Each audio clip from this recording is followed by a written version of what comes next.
오늘 우리에게 주시는 하나님의 말씀은 여호수아 10장 15절 말씀입니다. 다 함께 일어나셔서 하나님의 말씀을 경청하겠습니다. 여호수아가 온 이스라엘과 더불어 길갈 진영으로 돌아왔더라. 이것은 하나님의 말씀입니다. 아멘. 여호수아서의 시작은 이렇게 시작됩니다. 여호와의 종 모세가 죽은 후에라고 시작됩니다. 모세가 죽은 후에 어떤 일들이 여호수아서에 일어났는지를 기록하고 있습니다. 사실 모세의 죽음은 한 사람의 죽음이 아니었습니다. 이스라엘 공동체의 죽음과 마찬가지였습니다. 왜냐하면 모세가 없는 이스라엘은 상상할 수가 없기 때문입니다. 출애굽할 때도 그랬고 광야 40년을 걸어오면서 모세가 없이는 이스라엘 백성의 생존의 문제를 이야기할 수 없기 때문에 바로 모세의 죽음은 이스라엘 공동체의 죽음이었고 이스라엘의 희망의 죽음이었습니다. 또 하나 있다면 삶의 의미를 상실케 만들어서 어느 방향으로 가야 될지 그리고 어떻게 가야 될지 알지 못하는 그냥 한가운데 광야 한가운데 내버림을 당하는 그런 죽음과도 마찬가지였습니다. 40년 광야 생활을 걸어왔는데 막상 목적지를 앞에 두고 모세의 죽음은 자기들은 더 이상 나가지도 못하고 뒤로 돌아서지도 못하는 정말 안타까운 상황에서 어떻게 그 역사를 써갔는지에 대한 기록이 바로 여호수아서에 나오게 됩니다. 공교롭게 재미있게 사사기 여호수아서를 이어서 뒤에 보면 사사기에도 이렇게 나옵니다. 여호수아가 죽은 후에라고 나옵니다. 여호수아가 죽은 후에는 어떤 일이 일어났을까? 그때는 이스라엘 백성들이 가나안 땅에 정착해서 그들은 평안하고 안락하게 살고 있었습니다. 그 이후의 삶이 어떻게 됐을까? 그 이후의 삶은 저희들이 잘 아는 것처럼 사사기로 표현되고 있는 이 사사시대는 바로 이스라엘 백성이 타락해서 결국은 그 땅에서 쫓겨나는 역사로 이어지게 되는 것을 보게 됩니다. 행복을 연구하는 학자들이 그런 얘기를 합니다. 우리에게 행복한 일이 우리를 행복하게 만드는 것이 아니고 불행한 일이 우리를 불행하게 만드는 것이 아니다. 행복과 불행 어느 것이든 상관없이 사람들은 그 일들을 어떻게 해석하고 받아들이느냐에 따라서 달라진다고 그렇게 얘기합니다.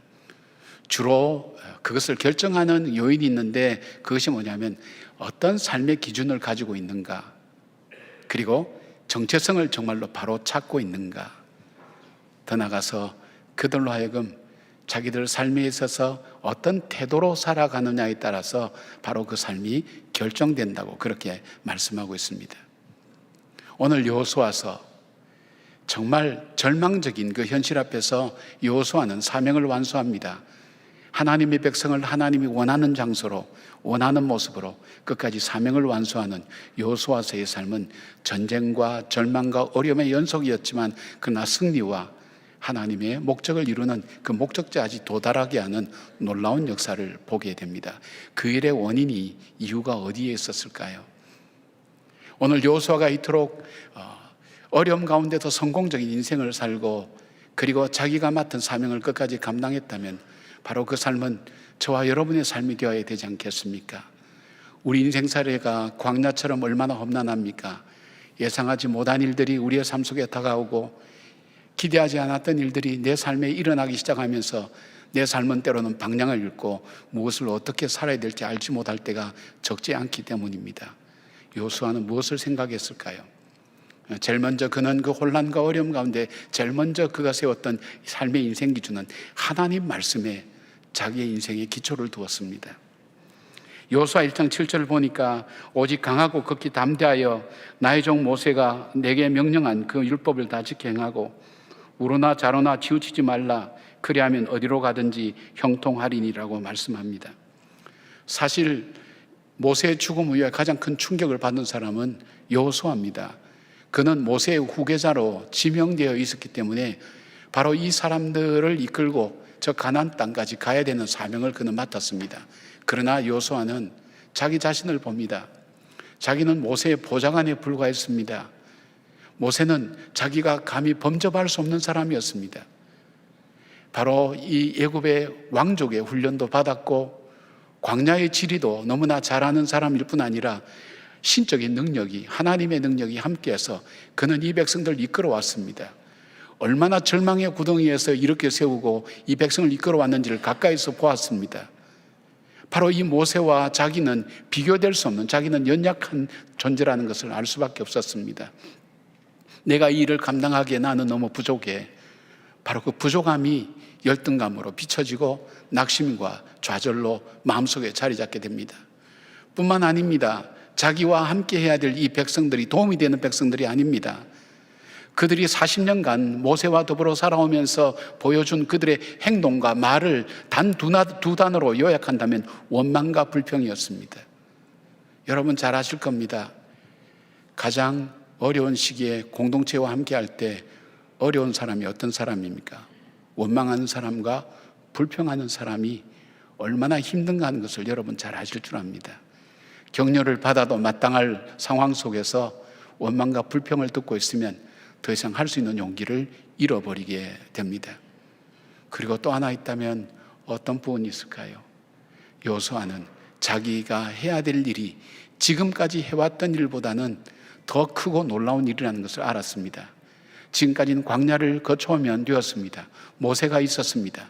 그러나 이제는 철기 문명이 발달된 바로 저 가나안 땅을 정복해야 되는 일들, 그리고 40년 전에 이 요단강 앞에서 돌아섰던, 건널 수 없어서 돌아섰던 그 실패의 자국을 가지고 있기 때문에 그는 자기가 해야 될 일이 너무나 크고 많이 남아있기 때문에 할 일이 없었습니다. 그런데 그로 하여금 다시 일어서게 한 것은 바로 하나님의 이 말씀이었습니다. 그가 일어날 수 있는 단 하나의 이유가 있었다면 자기 자신도 아니요, 환경도 아니요, 이 백성도 아니었습니다. 문제가 쉬워서도 아니었습니다. 하나님의 그 언약의 말씀, 그 말씀 때문에 그는 다시 일어설 수가 있게 된 겁니다. 그래서 그는 가나안 땅으로 들어가게 된 것입니다. 그런데 그것이 자기만의 문제는 아니었습니다.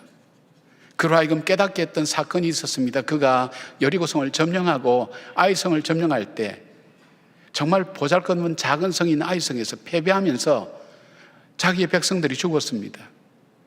하나님 앞에 와서 그는 옷을 찢고 죄를 뒤집어 쓰고, 하나님, 우리가 아이성에서 패배한 이것을 이 가나안 족속들이 알면 우리를 어떻게 생각하겠습니까? 하나님, 어찌하여 패배했습니까? 하나님, 패배의 원인을 우리에게 알려달라고 그는 하나님 앞에 장로들과 함께 기도합니다. 그때 하나님께서 너희 중에 죄가 있다고 그렇게 말씀합니다. 그 죄를 제거해야 된다고 말씀합니다. 그렇게 해서 이 제비뽑기를 할 때 결국 걸린 사람이 아간이었습니다. 하나님께서는 여리고성을 점령할 때 말씀하셨습니다. 모든 물건은 여호와의 전에 귀속시키고, 그리고 이 생물, 살아있는 것은 다 죽여라고 하나님께서 명령하셨습니다. 그런데 이 아간이라는 사람은 물건을 훔쳤습니다. 좋은 외투 하나, 좋은지 안 좋은지는 잘 모르겠습니다만은 외투 하나, 그리고 은과 금을 훔치게 되었습니다.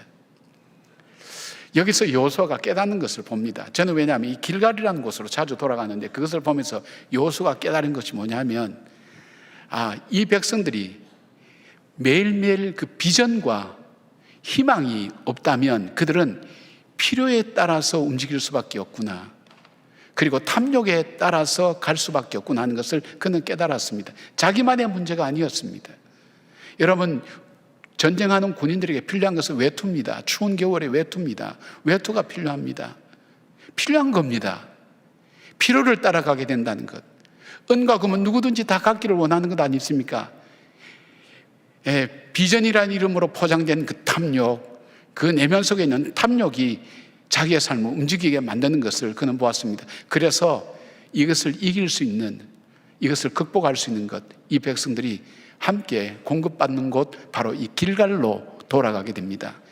길갈에는, 왜냐하면 이 백성들에게 하나님의 뜻을, 하나님의 공급함을 받을 수 있는 그런 곳이 있는 곳이 길갈이었기 때문입니다. 제일 먼저 볼 수 있는 것이 길갈에 돌멩이 12개의 탑이 있었습니다. 이 돌멩이 12은 어디서 생겼냐면, 이스라엘 백성들이 요단강을 마른 땅으로 건너올 때 제사장들이 서 있던, 그 법궤를 메고 있던 제사장이 서 있던 그 강의 중심부에서 각 지파별로 돌멩이 하나씩 갖고 오라고 했습니다. 어깨에 메고 끙끙거리고 그들이 갖고 나왔던 그 돌멩이를 길갈이라는 곳에 12개를 모아 쌓아두었습니다. 그렇다면 이스라엘 백성들이 전쟁에서 싸우고 돌아와서 그들이 지쳐 있을 때에 오늘 이겼다고 내일 이긴다는 법이 없지 않습니까? 그들이 지치고 힘들었을 때, 그들이 쌓아놓은 그 돌을 볼 때 무엇을 생각할 수 있을까요?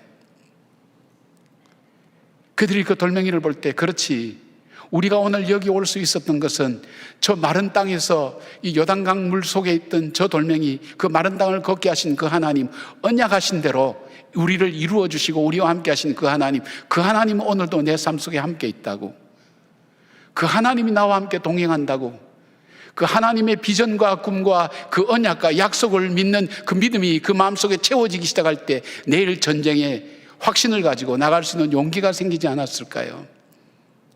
하나님 말씀 속에는 교훈이 있습니다. 책망이 있습니다.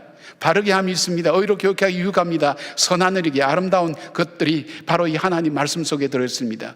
그 말씀이 여호수아 자신을 일으켜 세우고 다시 회복했던 그 말씀이 이 백성들도 그 말씀을 기억한다면, 그 말씀을 볼 수 있다면 낙담하지 않을 거라고 그는 확신하게 되었습니다. 사랑하는 여러분, 우리가 살아가는 세상은 절망의 소식이 계속해서 들려집니다. 여러분들도 삶을 살아가면서 하루에 눈을 떴을 때 절망과 싸우지 않으면 오늘 하루를 살아갈 수 없는 사람이 적지 않습니다. 매달 한 30명, 매년 30명 내지 40명, 매달이 아닙니다. 하루에 30명 내지 40명이 오늘도 스스로 목숨을 던지고 있습니다. 왜일까요? 그들은 소망을 발견하지 못하기 때문입니다. 희망이 없기 때문입니다. 비전이 없기 때문입니다. 그 비전이 어디서부터 나옵니까? 하나님 말씀에서 나옵니다. 맞습니다. 우리의 소망은 나에게서 나오지 않습니다. 우리의 소망은 환경에서 나오지 않습니다. 우리의 소망은 내가 가진 세상의 꿈에서 나오지 않습니다. 우리의 소망은 위로부터 주시는 하나님께로부터는 하나님의 언약 가운데 있다는 것을 우리는 다시 한번 바라봐야 됩니다. 말씀 붙들고 믿음으로 이겨내는 그 삶, 그러면서 걸어왔던 그 흐르는 요단강을 갈라서게 했던 하나님의 능력, 그 능력이 오늘도 나를 살게 만든다는 그 확신, 그 말씀을 붙들고 걸을 때에 우리는 미래를 만들어갈 수 있고 열어갈 수 있습니다. 그 하나님께서 길이 되신다고 하셨습니다. 내가 만든 길이 아닙니다. 하나님이 만들어주신 길입니다. 그 길은 믿음으로만이 걸어갈 수 있는 길입니다. 바로 그 하나님의 언약의 말씀을 믿고 걸어갈 때에 우리는 우리에게 인생의 요단강도 건널 수 있고 홍해도 건널 수 있고 여리고도 무너뜨릴 수가 있는 것입니다. 여리고 앞에 두려워하지 마시고 요단강 앞에 무서워하지 마시고 하나님의 말씀과 그 언약의 약속을 붙들고 나갈 때 그들은 전쟁에서 승리할 수 있습니다. 여러분, 여호수아가 무려 31명의 왕을 상대로 가나안 땅에서 전쟁을 했습니다. 그 중에 한 번만이라도 졌으면 그들의 나라는 없어지는 것입니다. 매일매일 매순간 그 전쟁에서 승리할 수 있었던 것은 바로 그 백성들과 더불어 우리에게 이 땅을 주시마 약속하신 그 하나님의 언약의 약속을 믿는 그 믿음을 붙들고 하루하루를 살아가고 이겨내었던 것을 보게 됩니다. 여러분, 오늘도 저와 여러분이 하나님 말씀 붙들고 믿음으로 살아가기를 바랍니다. 말씀 속에 내 인생의 기준을 세울 때 그 말씀이 내 삶에 있어서 내 발의 등이 되고 내 길에 빛이 될 뿐 아니라 그 말씀대로 따라갈 때에 형통하게 하시는 하나님의 능력이 분명히 여러분과 함께 하실 것입니다. 형통케 하시는 하나님의 능력이 말씀 속에 있다는 것을 기억하면서 그 말씀 붙들고 오늘도 인생의 전쟁터에서 한 걸음 한 걸음 승리해 나가는 저와 여러분 되기를 바랍니다. 두 번째는 바른 정체성을 깨닫는 것입니다. 우리가 인생의 방향을 알 수 없을 때, 무엇을 해야 될지 알지 못할 때 바로 우리에게 바른 정체성을 깨닫는 것입니다. 하나님은 길갈에서 할례를 베푸셨습니다. 이것도 하나님 말씀에 순종한 것입니다. 여리고성 적들을 눈앞에 두고 그 앞에서 건장한 군사들이 할례를 받는다는 것, 그것은 굉장히 위험한 일입니다. 군사적으로는 불가능한 일입니다. 남자의 생식기에 포피를 떼서 할 때 며칠간의 고통과 아픔이 있기 때문에 전투력을 엄청나게 상실한 겁니다. 그러나 바로 이 여호수아는 하나님 말씀에 순종했습니다. 이 할례를 받게 한 이유는 이것이었습니다. 그래서 너희는 하나님의 백성이라는 사실, 그것을 잊지 말라는 의미가 그 속에 담겨 있었습니다. 바로 그 백성들이 나는 하나님의 백성이야, 내가 오늘 이 전쟁을 치는 것도 군인으로서 사는 것이 아니라 바로 하나님의 백성으로서 하나님 나라를 세워가는 바로 그 일에 오늘 나는 참여하고 살아나가는 거야 하는 그 확신을 갖기 위해서 이 정체성을 심기 위해서 할례를 했던 것을 보게 됩니다.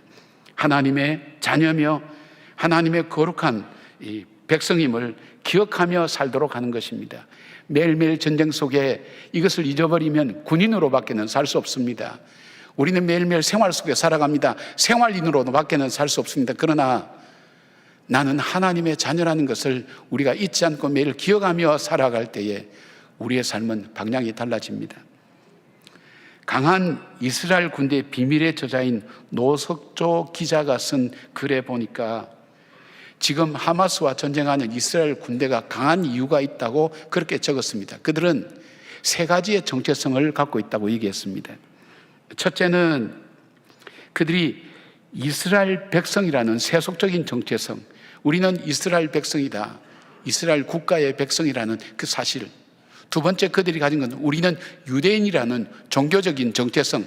세 번째는 우리는 바로 하쇼아라고 하는 홀로코스트, 600만 명이 한꺼번에 2차 대전 때 죽음을 당했던 바로 전쟁의 고통과 아픔을 겪은 그 전쟁 역사적인 정체성을 갖고 있었기 때문에 그들은 강한 힘을 가지고 있다. 그리고 그 정체성을 가진 그들이 어쩌면 나라를 다시 또 잃어버릴 수 있다는 그 위기의식이 그들로 하여금 세계 각국에서 몰려들고 예비군에 응하고 끝까지 죽음으로 그 전쟁을 이겨내려고 하는 바로 그 이유, 그 강함이 그들의 정체성에서 나온다고 그렇게 이야기를 했습니다. 역사학자인 알렌 크라이더 박사의 초대교회 길을 묻다 책을 보면 초대교회가 모진 박해 속에서도 부흥할 수 있었던 이유가 뭐냐면 그들의 정체성에서 나온 것이라고 이야기를 합니다. 그들은 그런 생각을 갖고 있었습니다. 초대교회에 나는 기도하는 사람이다. 우리 그리스도인은 기도하는 사람이다. 세상의 방법을 그들은 택하지 않았습니다. 절망과 저들이 자기의 삶을 몰아칠 때 더 이상 나갈 길이 없다고 생각할 때 그들은 기도하며 하나님의 도움을 구했습니다. 이것이 세상 사람들 눈에는 신기하게 보였습니다. 무기력하게 보였지만 그들은 끝까지 기도하는 사람으로 자신들의 삶의 정체성을 가지고 있었습니다. 그 또 하나 가지고 있었다면 우리는 그리스도인이다. 그리스도에 속한 사람이다. 그리스도를 닮아가는 사람이다. 그리스도의 뜻을 이루기 위해서 살아가는 사람이다. 바로 그 정체성을 가지고 있었습니다. 그러기에 어떤 상황 속에서도 하나님의 뜻이 무엇인가를 찾았고 예수를 닮아가는 삶을 그들은 살았습니다. 이것이 세상 사람들 눈에도 신하게 보였습니다. 그들이 또 하나의 정체성이 있었다면 그들은 그리스도 안에서 우리는 진정한 한 형제 자매라는 것, 그러기에 신분제도가 뚜렷했던 귀족과 노예의 차별이 없었습니다. 남자와 여자의 차별이 없었습니다. 빈부의 차별이 없었습니다. 그들은 그리스도인이라는 것 때문에 누구에게든지 친절을 베풀었습니다. 남녀가 서로 거룩한 입맞춤으로 서로 교제했습니다. 그들이 나그네를 대접했습니다. 침상을 더럽히지 않으면서도. 그리고 죄수로 죽어가야 될 바로 순교할 그들을 찾아서 감옥으로 찾아가며 그들이 묶여있는 쇠사슬에 키스하면서 그들에게 격려와 용기를 줄 수 있었던 바로 그것이 있었습니다. 그리고 그들에게 또 하나 있었다면 그들은 절대 소망을 가지고 있다는 것을 그들은 확신했습니다. 그래서 그들은 사자의 밥이 될 때도 절망이라고 표현하지 않았습니다. 새로운 소망을 바라보았습니다. 이 삶이 예수를 믿지 않는 사람들에게는 매력적으로 보였습니다. 그리고 그들은 그렇게 생각했습니다. 저들은 우리가 갖고 있지 않은 무엇인가를 갖고 있다. 저들은 우리가 모든 것 다 갖고 있지만 그러나 우리가 갖고 있지 않는 무엇인가, 우리 마음에 공허함을 채워줄 수 있는 무엇인가를 그들은 갖고 있다고 그들은 믿게 되었습니다. 거기에 매력을 갖게 되었습니다. 그리고 구체적으로 크리스찬 아내와 살고 있는 그 남자들은 그 아내에 대한 경외심을 갖게 되었습니다. 그리고 서서히 예수 그리스도를 믿는 사람으로 그들은 변화되게 되었습니다. 그 힘들이 어디서 나왔습니까? 정체성에서 나왔습니다. 여러분, 몇 번인가 말씀을 들었을지도 모르겠습니다. 케네스 배 선교사님의 간증을 다시 좀 설명해 드리려고 합니다. 이분은 2012년 11월 3일 북한에 18번째 들어갔을 때 잡혔습니다. 15년 노동 교화형을 받고 735일을 억류되어 있었습니다. 북한의 선교를 꿈꾸며 여행 가이드로 방문했다가 그는 잡힌 것입니다. 그에게는 하루하루가 고통의 시간이었습니다. 생존의 문제였습니다. 무려 27kg라는 몸무게가 빠졌고 죽음을 매일매일 사투를 벌여야 되는 그런 삶이었습니다. 꿈을 꿀 때마다 미국의 네이버실이 와서, 그건 미국 시민권자입니다. 네이버실이 와서 자기를 구출해 놓은 꿈을 꾸고 하나님 앞에, 하나님, 제가 선교를 위해서 왔는데 왜 나를 구해주지 않습니까? 하나님을 향해서 원망과 불평의 생각을 늘어놓았습니다. 그리고 이 북한의 간부들이 와서 하는 얘기가, 너는 잊혀진 존재야.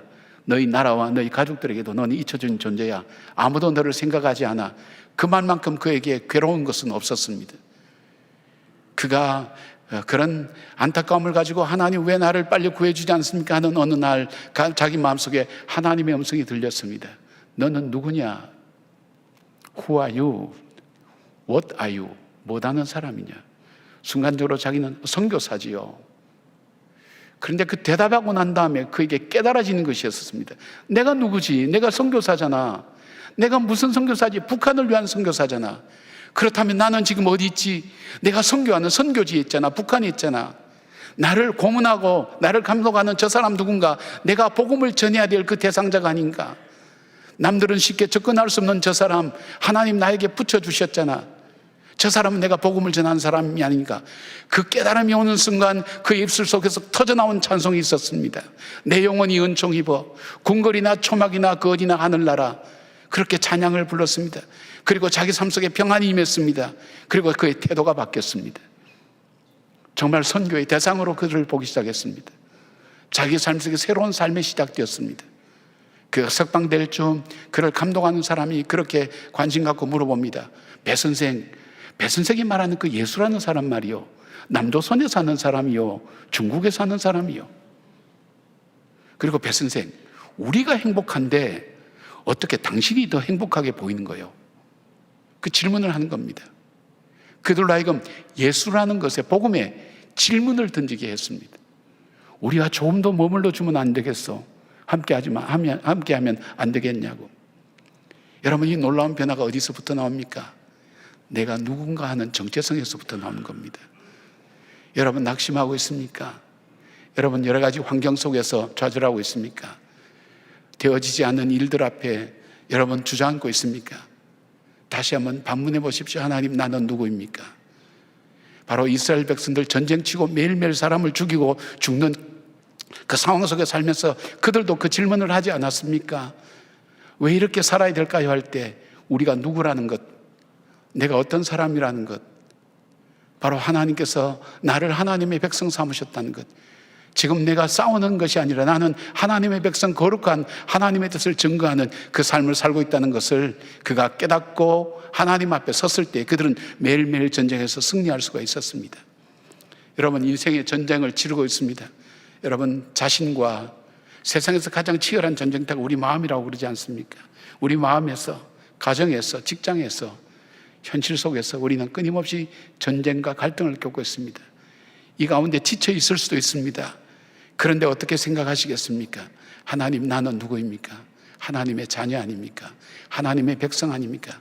일 앞에 무릎 꿇지 않고 바로 이 가운데 하나님 나라가 이루어지고 주님이 승리하고 주님 뜻 이루어지는 바로 그 일을 위하여, 이 복음을 위하여 하나님 나를 부르지 않으셨습니까?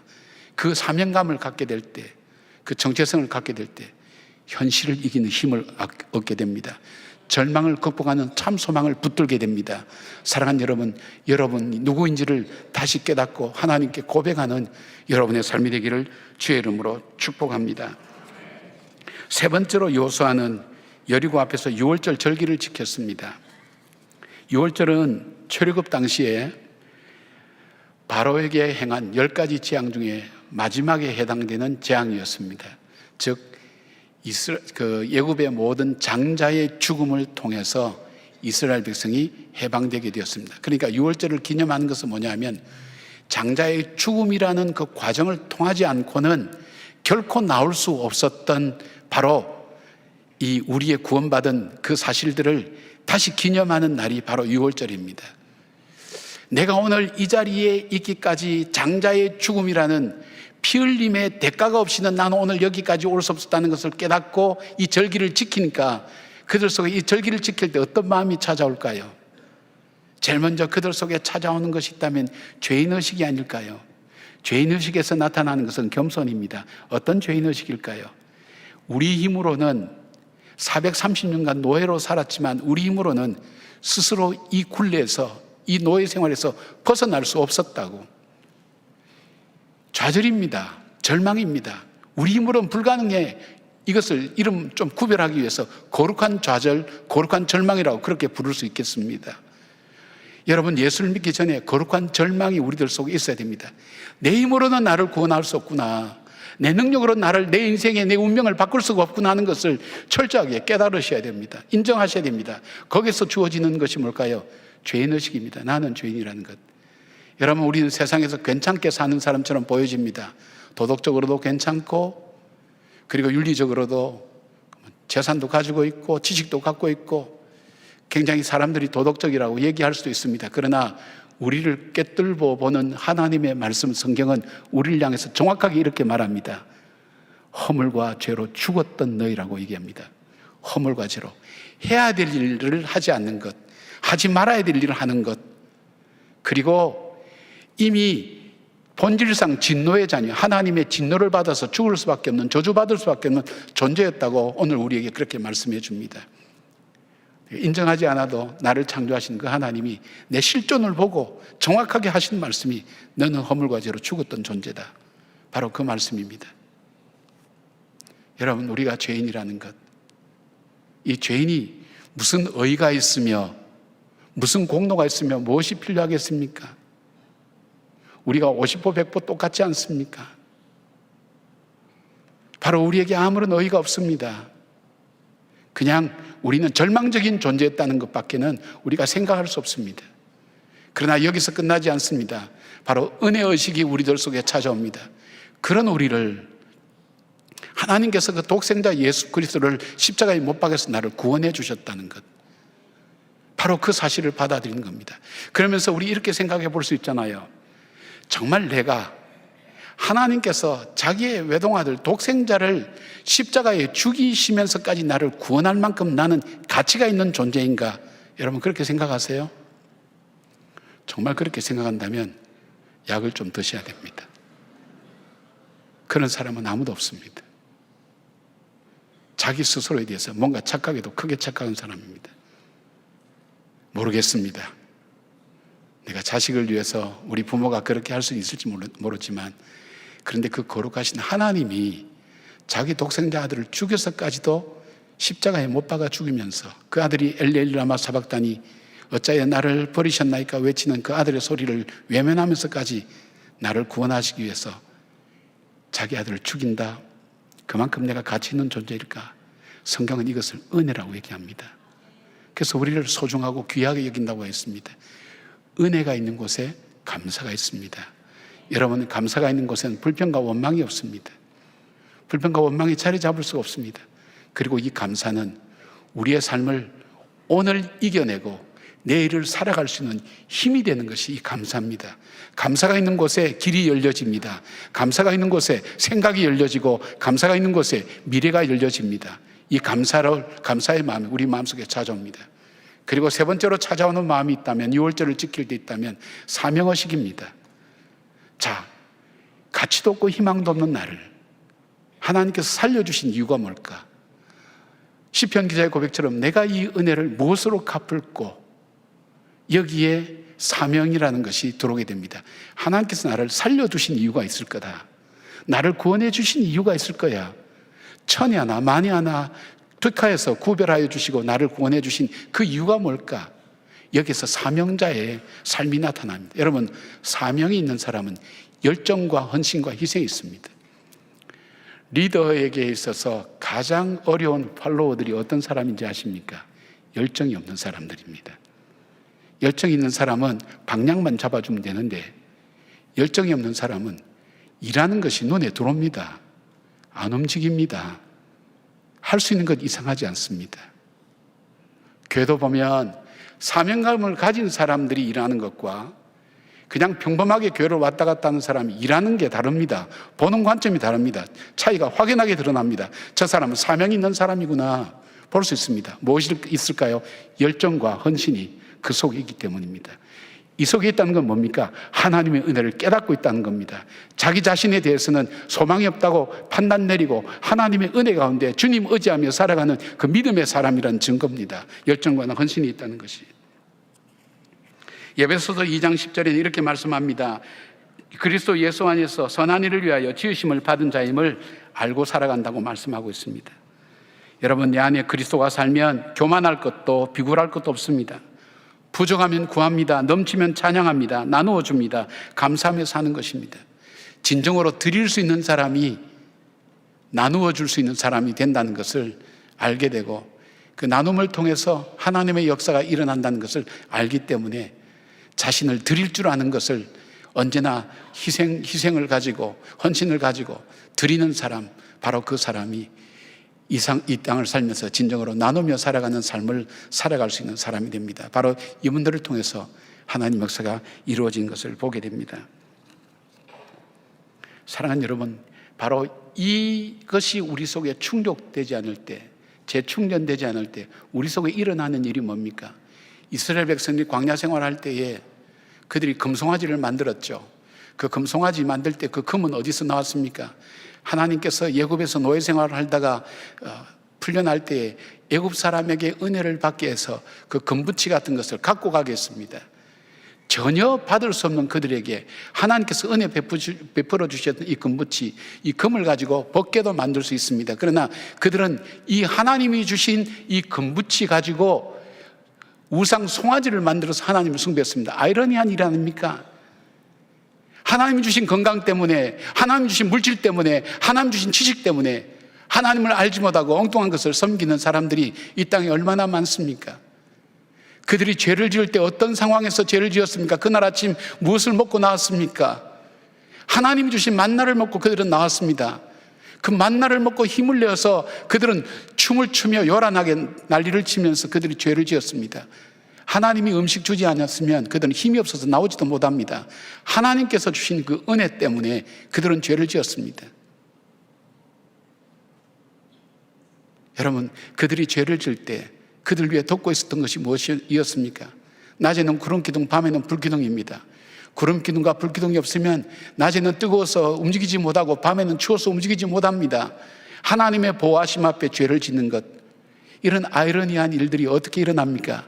바로 우리 속에 말씀에 대한 확실한 기준이 없고 정체성을 알지 못하고, 그리고 우리 속에 진정한 하나님께서 내 삶을 구원해 주셨다는 그 확신이 없는 사람이 이 땅을 살아가는 삶의 모습인 것입니다. 한국화학연구소에 있으면서 하나님의 은혜를 받고 연변과기대에 선교사로 지원한 파송받은 이규환 교수님이라는 분이 있었습니다. 이분은 우리나라 고분자 화학의 권위자이기도 하지만 대전신학교를 세우고 금산의 기역자 교인 금산교회를 담임하신 유명한 이자익 목사님 손자이기도 했습니다.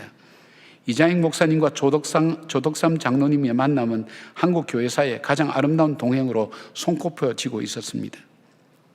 이규환 장로님이 우리 교단 대전제일교회 장로님이셨죠. 그가 연변과기대에서 10년 동안 사역하고 난 다음에 안식년을 받아서 한국에 나왔다가 그가 공부했던 독일에 갔습니다. 근데 거기서 암이라는 판정을 받게 되었습니다. 자, 그 교회 담임 목사님이 들려주는 이야기입니다. 자, 이 장로님한테 어떤 말씀을 전해야 될까 마음에 부담이 많이 되었습니다. 흔히들 우리가 이렇게 생각할 수 있잖아요. 하나님, 제가 하나님을 위하여 좋은 직장 그만두고 연변과기대에 복음을 전하러 내가 갔다면 있던 암도 나아야 되지 않겠습니까? 그런데 없던 암이 어떻게 생겨나게 되었습니까? 그렇게 질문할 때 뭐라고 대답할 것인가? 그런데 그가 얘기하기 전에 장로님 먼저 이 말씀하셨다고 그럽니다. 목사님, 제가 하나님께서 부르시기 전에 주님을 위해 헌신할 수 있는 10년의 시간을 주셔서 감사합니다. 지난 10년은 하나님의 은혜였습니다. 그렇게 고백했다고 합니다. 지난 10년 자기가 평안한 데서 잘 살 수 있었지만 나를 불러서 나를 데리고 가실 줄 아시고 10년 전에 나를 부르셔서 천국을 위해서 준비하게 하는 삶을 살게 하신 그 하나님의 놀라운 섭리, 오히려 그것을 감사하면서 하나님께 영광을 돌렸다는 얘기를 들었습니다. 여러분, 우리가 잘 산다는 것이 무엇입니까? 우리가 만나는 일들, 그 일들이 중요한 것이 아니라 그 일 앞에 우리가 어떤 자세와 어떤 태도로 살아가는가, 내 인생의 기준이 무엇인가를 점검해 보시길 바랍니다. 나는 누구인가를 질문해 보시길 바랍니다. 그리고 나는 어떤 삶의 태도를 가지고 살아가고 있는가 다시 돌아보면서 그 일이 여러분에게 걸림돌 될 수 있고 그 일이 여러분에게 디딤돌로 될 수 있다는 것을 기억하시면서 여러분의 고난과 시련이 여러분을 가장 아름답게 인생을 살았노라고 이야기할 수 있는 보석과 같은 인생 되기를, 여호수아와 같은 승리의 삶 되기를 주님의 이름으로 축복합니다. 아멘. 기도하겠습니다. 아버지, 감사합니다. 고맙습니다. 주님의 성도들과 함께 예배를 드릴 수 있는 귀한 은혜 주셔서 감사를 드립니다. 주님께서 십자가에서 예수 그리스도를 피 흘려 우리 죄를 사하여 주시지 아니하였더라면 예배를 드릴 수가 없습니다. 은혜의 보좌 앞에 나갈 수가 없습니다. 그 피로 죄 씻음 받은 주의 백성이 은혜의 보좌 앞에 나가 예배를 드리고 말씀을 듣고 찬양을 하고 주께 영광을 돌려드립니다. 주님, 영광 받아주시고 오늘 우리 인생의 삶 속에서 나도 예상하지 못했던 어려움 앞에 당황하고 두려워가 있는 주의 백성들을 이 시간 주님 찾아가 주셔서 위로해 주시고 내니 두려워 말라고 말씀하여 주시고 다시 그 고난과 시련 가운데 딛고 일어서며 승리할 수 있도록 주님 힘과 용기를 다하여 주시옵소서. 예수님의 이름으로 기도드리옵나이다. 아멘.